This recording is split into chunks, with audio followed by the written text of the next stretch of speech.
갑자기 내일부터 대전에 파견 좀 가야 될 것 같은데 중대장님은 아십니까? 예, 방금 전달드렸어요. 예, 그럼 갈 수 있습니다. 그럼 총이랑 군장 빼고 물건 싹 다 더블백에 써서 내일 부관부로 오세요. 네, 알겠습니다. 혹시 그럼 몇 박 며칠입니까?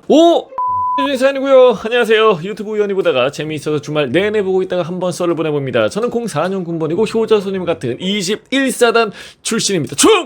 성 한번 백도는 영원한 백도인 저는 백이보충대에 있다가 21사단 신교 들어갔었고 대부분 소총수나 포병대 등 일반적인 보직으로 배정을 받게 되는데 유일하게 저 혼자 문서 취급병이라는 특기를 부여받고 조교들이 했던 말들이 아직도 생각이 나는데요. 야, 겁나 부럽다. 진짜 존나 편한데 당시엔 어떤 보직인지 전혀 몰랐지만 일반 GOP연대나 공병, 포병, 수색대 등이 아닌 정보통신대대라는 이름이 참 마음에 들더군요. 처음 전입신고 때 사람 전산장교가 오더니 전산병 자리가 나서 차출 면접을 보겠다고 하셨습니다. 컴퓨터 공학이 전공이라 거의 확정되는 식으로 면담을 진행하게 되었고 내가 되겠다 싶었던 와중에 자넨 혈액형이 뭔가? A형입니다 라고 했더니 난 A형이랑 일 안 해 탈락! 라고 했습니다.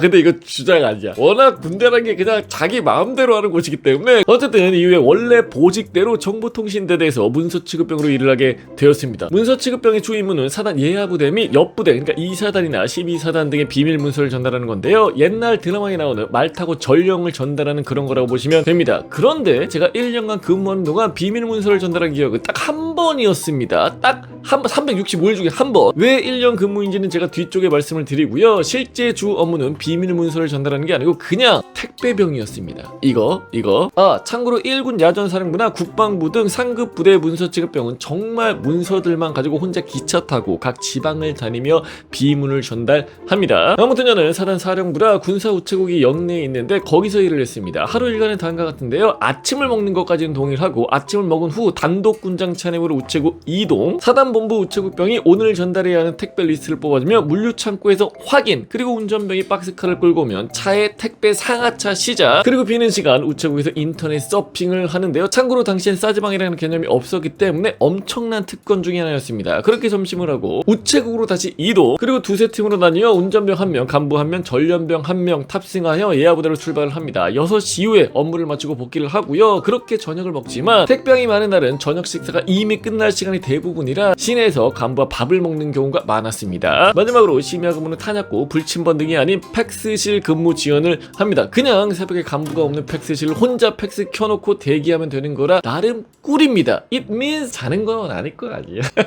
아무튼 이런 스케줄이 매일 있다고 보시면 되고요. 좋은 점은 정보통신대 특성상 근무라는 게 주 업무이기 때문에 훈련들을 열애할 수가 있었습니다. 통신대대에서 훈련 열애가 많은 주특기를 보자면 암호병, 문서취급병, 교환병, 팩스병, 전산병, 사진병, 행정병 요 정도일 거 같습니다. 행정병을 제외하고는 나머지는 그냥 꿀꿀꿀꿀꿀. 그리고 저희에게 전투준비 태세는 훈련이 아닌 11월 11일 그러니까 빼빼로데이나 발렌타인데이 이런 기념일들이었습니다. 왜냐? 물류창고에 다 넣지 못할 정도로 엄청난 양의 택배가 들어오기 때문에 진짜 지옥이 펼쳐집니다. 택배 상하차 알바 해보신 분들은 아시겠지만 진짜 이날은 허리 끊어집니다. 365일 중에 기념일, 이틀이나 길면은 5일 6일 정도 되겠지? 우리 보병들 365일 중에 365일이 끊어져.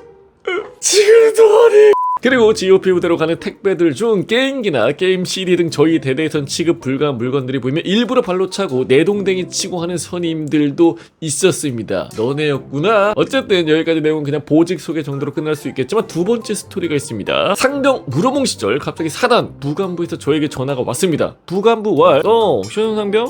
네 맞습니다. 갑자기 내일부터 대전에 파견 좀 가야 될 것 같은데 괜찮겠어요? 중대장님은 아십니까? 예, 방금 전달드렸어요. 예, 그럼 갈 수 있습니다. 그럼 총이랑 군장 빼고 물건 싹 다 더블백에 써서 내일 부관부로 오세요. 네 알겠습니다. 혹시 그럼 몇 박 며칠입니까? 6개월에서 1년이요. 왜? 다음날 부랴부랴 짐을 싸고 선후임 동기들과 짧은 인사를 한 후 부관부로 내려갔습니다. 부관부에서는 원래 차를 배정하려고 했는데 너무 갑작스러워서 배정을 못했다며 간부 한 명이 저에게 2만 원을 지워주시며 알았죠. 대전 계룡대에 가서 이 번호로 전화하라고 하더라고요. 그렇게 저는 더블백을 메고 혼자 양구 시내로 나왔습니다. 시내로 나온 동안 택시 기사님이 물어보더라고요. 타령은 아니지? 더블백엔 총을 제외한 모든 군사 물품들이 들어있었는데 이렇게 허술하게 가도 되는 건가 싶은 마음도 있었고, 아무튼 어찌저찌 혼자 대전 계룡대까지 들어왔습니다. 파견지는 육군 지원단이라는 곳이었고, 제가 근무하는 곳은 인사사령부. 1년에 한 번씩 장교 진급 심사를 위해 각 사단에서 한 명씩 랜덤으로 착출이 되어 장기 파견을 하는 거라고 하더라고요. 21사단에선 제가 뽑혔던 거였습니다. 수천 명 중에 한 명인 거야. 근데 같은 진짜 04년도에 21사단 인원으로서 진짜 개부럽다. 상병초에 진지공사 진짜 좋다. 저는 원래 소속인 기갑병들 그리고 사단에서 뽑힌 아저씨들과 인사를 하고 서로 어리벙벙한 상태에서 첫날 밤을 보내는데, 이쪽 병사들 핸드폰을 다들 가지고 다니더라고요. 물어보니 반이 불가하긴 한데 간부 한 명이 대략 500여 명을 관리하는 형태라 실질적으로 인력 관리가 안 돼요. 상병 이유는 폰을 가지고 들어오는 게 전통 아닌 전통이라고 했습니다. 지내다 보니 정말 당나라 부대라고 느낀 게, 이쪽은 외박이 공군 해군과 같이 육군도 2박 3일이었습니다. 원래 뭡니까 1박 2일이죠. 한 달에 한 번 나가면 많이 나가는 거야. 페바에 있을 때 한 달에 한 번도 못 나갔었던 것 같거든요. GOP에 올라가서는 아예 못 나갔었고, 그런데 2박 3일을 2004년도야 참고로 외박 체크를 제대로 안 해서 한 달에 2번씩 외박을 나가기도 하고, 거기 대장이나 행보관을 쫓아다니며 자기 나가게 해달라고 앙탈을 부리며 휴가를 그냥 끊어주기도 하고, 각자 근무하는 사무실이 내무실 소속이랑 완전 별개이기 때문에 사무실에서 스타, 그러니까 별 이름으로 휴가 내보라고 공문을 보내면 그냥 휴가 나가는 그런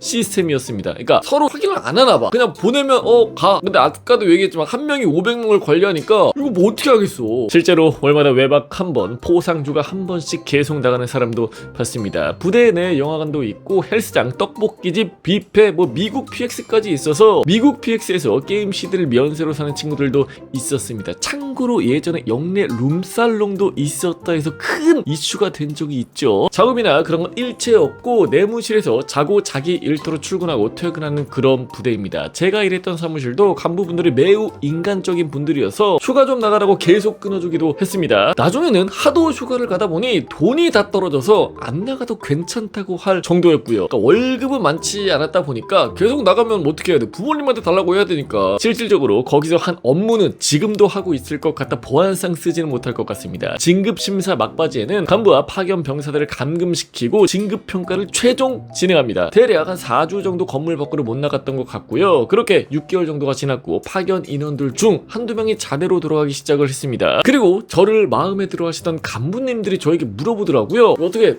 더 있다 갈래 아니면 복귀할래? 6개월간 핸드폰을 가지고 다니며 꿀 빨았는데 복귀해서 남은 6개월을 어떻게 견디겠습니까? 그래서 저는 절대 더 있고 싶습니다. 열심히 충성을 다하겠습니다.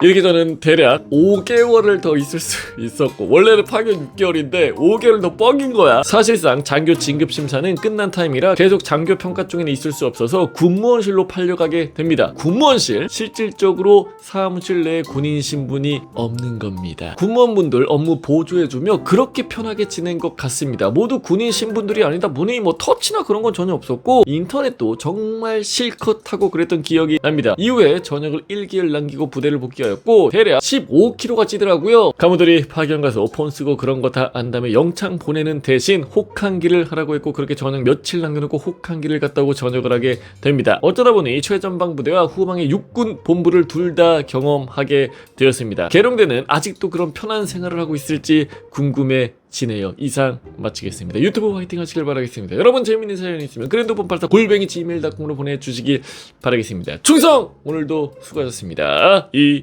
강사는 내가 지키노라.